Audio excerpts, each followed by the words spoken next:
টানি। সৎসঙ্গীরা ইষ্টভীতি করে কিসের দায়? বাবা বাবা, প্রতিদিন উঠিয়া ভোরে টাকা রাখবো কিসের তরে? শুনো বন্ধু, ধৈর্য ধরে বুঝাবো তোমায়। যদি ভাবো টাকার জোরে ইষ্ট বাধা থাকে ঘরে, তাহলে তা বাতুলতা ছাড়া কিছুই নয়।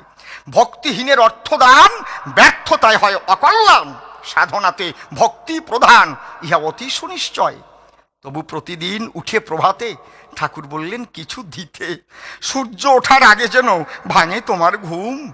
ঠাকুরের বাণী ধরে প্রতিদিন উঠে ভোরে ইষ্টভীতি করলে পরে ফোটে হৃদয়ে কুসুম।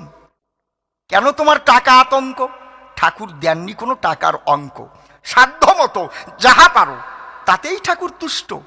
অর্থ না থাকিলে ঘরে একটি ফুল দিয়ে উঠিয়ে ভরে ছাই দিয়েও ইষ্টভীতির প্রমাণ আছে স্পষ্ট। যিনি তোমার পরাণ প্রিয় তার সেবাটি আগে দিও, তারপরে তার প্রসাদ নিও। এটা শ্রীকৃষ্ণেরই বাণী।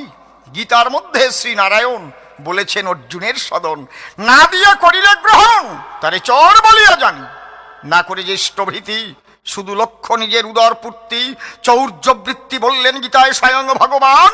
তাইতে মোরা উঠে ভোরে যা পারি তাই করপুটে তারে ঠাকুরের উদ্দেশ্যে করি ভক্তি অর্ঘ্য দান।